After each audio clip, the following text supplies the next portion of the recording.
Southern University versus North Carolina Central. And as we talk about supporting Southern University next week, not only are we going to be there to support the Southern University football team, but as well as the band. And something we never done here on the show is show some love to the fabulous dancing dolls of Southern University, who we all know get all of the attention of the nation when the band gets on the field. Everybody's looking to see those fabulous dancing dolls, and nobody better to talk about the fabulous dancing dolls than their sponsor, Miss Traci Green Prince, who has joined us this morning. Good morning, Miss Traci.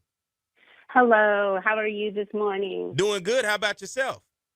I'm good. Thank you for having me. Glad to have you. And for everybody out there, listen, she sounds so meek and mild and whatever. This is a world-renowned dancer, choreographer, everything that you want to put into this world of dance. She is that. And to have her at Southern University, a graduate of Southern University, a former dancing doll herself, as well as a captain. Talk about your experiences of coming to Southern University and being part not only of the band, but getting your degree and graduating from Southern.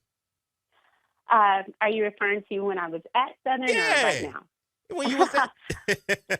Oh, man, that was probably one of the best times of my life, attending Southern University. I had no idea what to expect. Of course, there was no Instagram, no social media back then.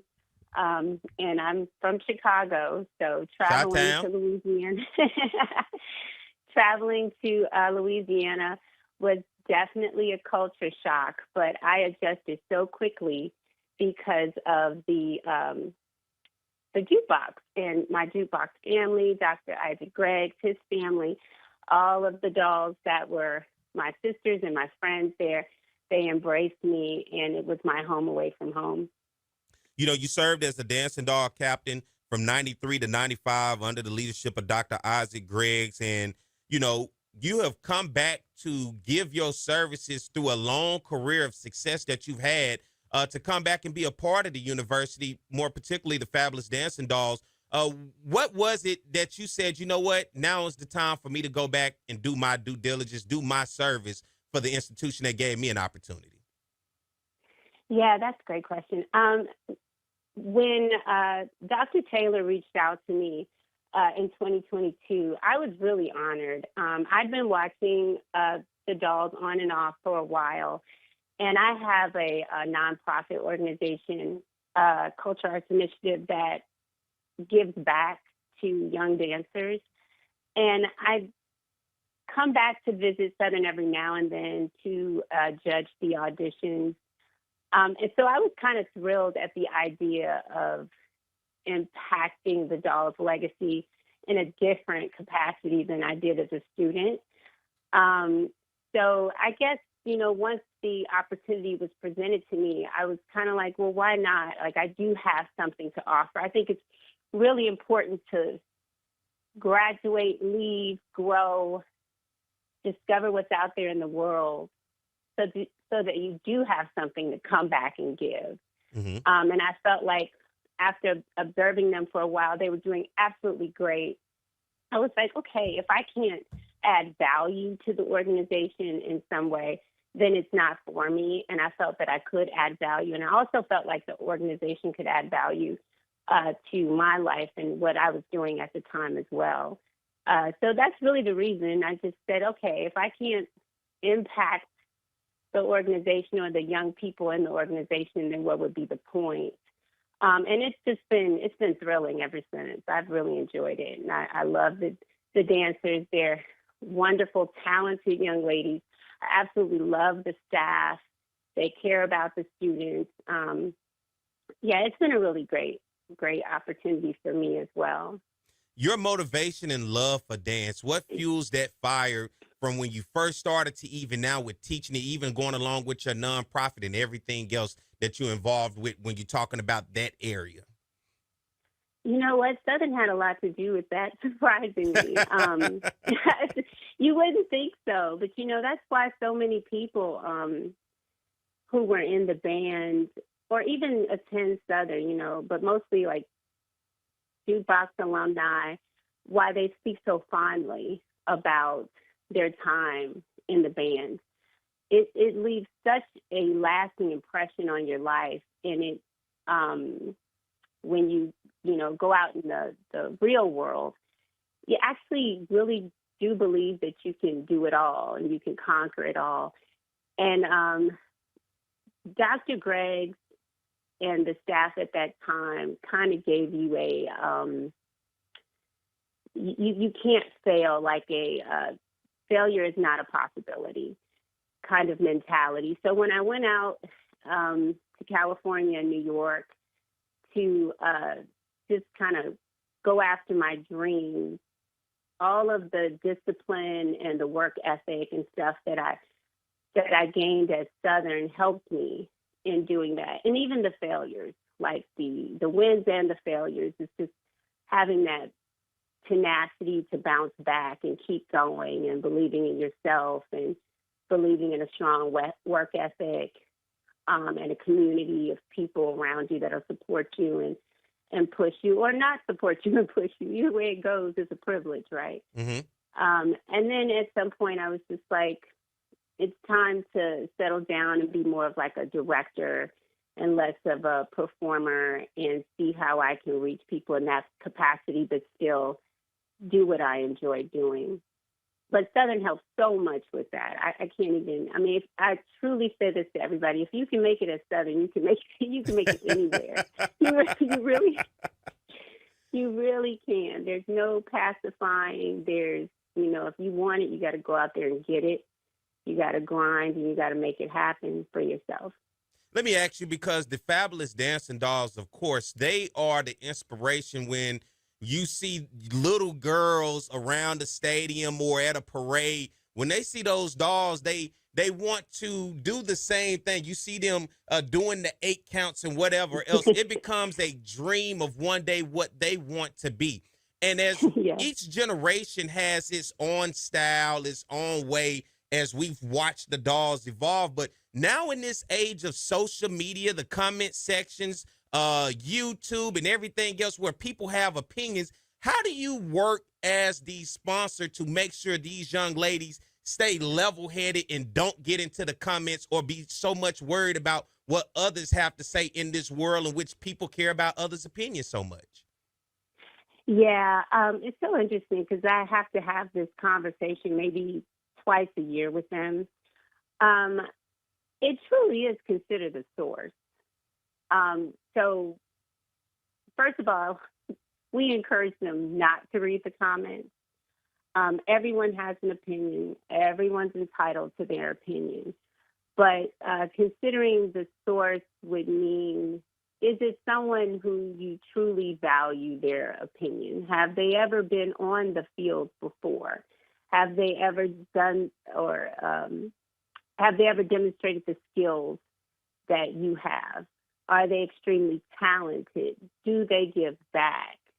Were they a Southern University dancing doll, or did they dance for some other HBCU? And then always remember your why, which is super important. They go through such a detailed and I'm not going to say, well, I guess it is a difficult process just to get on the team. And there's a reason why you did that. You were that little girl at some point, 9 or 10 years old, looking at a dancing doll going, I want to go to Southern University and I want to dance for some reason for that team. And you just have to continue to remember that. And 9 times out of 10, your critics want the same. They wish they had that opportunity. And they're just speaking from what they would do if they did have that opportunity, but they don't. You do. So get out there and go get it and live your life and enjoy this experience while you have it. Because if you're so focused on what other people think, then you're going to miss out on this wonderful opportunity that's right here, that you're living right here in this moment, and you're going to regret it when it's over because it goes by really fast.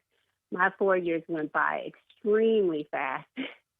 And then I turned around, I was like, wow, that was quick. And now here's life hitting you on the forehead. So, yeah, that's usually what we encourage them to do. And, they're actually really good, probably better at it than my generation because they grew up in this social media frenzy where they understand everybody has a very strong opinion about everything. So basically, you saying let the haters hate. There it is. There it is. Hey, That was just the let the haters professional. hate and let them be your motivators. That's basically what you're saying. I got you. There it is. There it is. Consider it a privilege, right? Consider that's it. And for Yeah. you, you know, talk about your nonprofit for anybody that's out there, and because of what you're doing outside of with the dolls. Yeah. So dance is just it's always been such a, I don't know, I can't even really describe it without sounding cliche, but it's very close to my heart.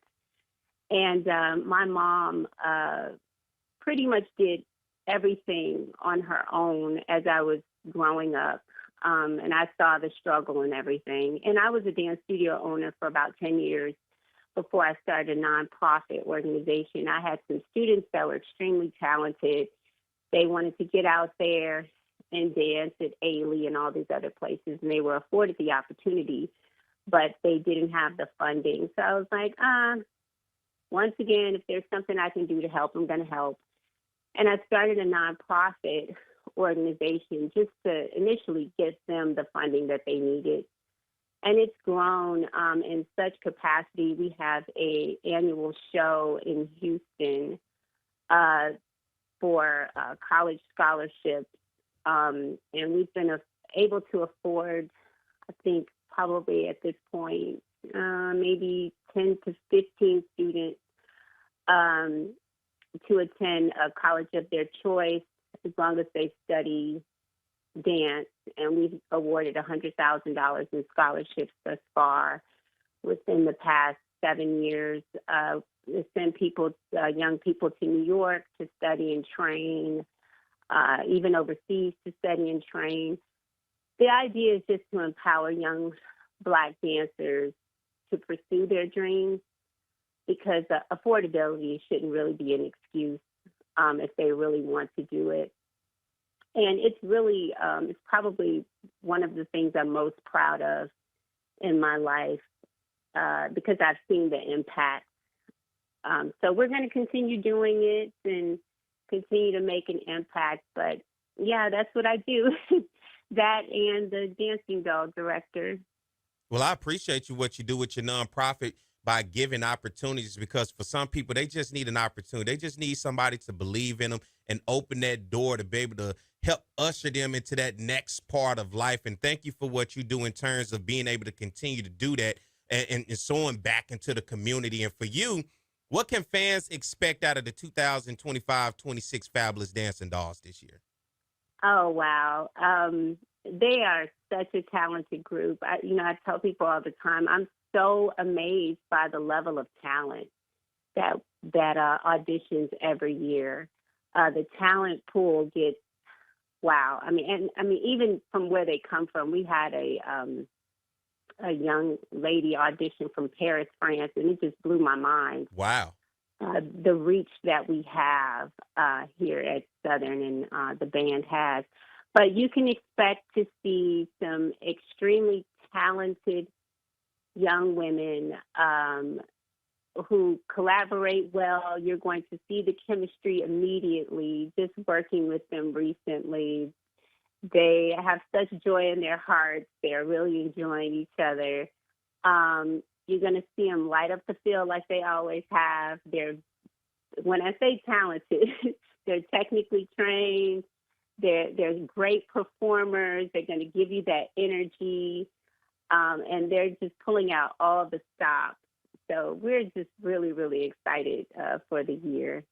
Yeah, but you're going to see the evolution continue, the legacy continue. We keep getting better. We keep pushing ourselves and trying to make sure that our alum are proud of us. And the dolls are really, really excited. For everybody out there, that is the voice of the fabulous Miss Traci Prince. She is the dance sponsor for the fabulous Southern University Dancing Dolls. And as you see, get your popcorn ready if you're going to be watching on television, because guess what? The Southern University Marching Band and the fabulous Dancing Dolls will be prime time next week on ABC. And for those of you who are going to be attending the game, you already know what to expect when it comes to this. Miss Traci, thank you for coming on this morning. I have thoroughly enjoyed this information that you have given and the conversation with you as well. Thank you so much for having me. Y'all pray for my girls and y'all pray for the jukebox. We will do, and we're going to pray for you and your nonprofit to continue changing lives of those young ladies to pursue dance as not only an education, but as a career as well. Thank you so much. I really appreciate the opportunity.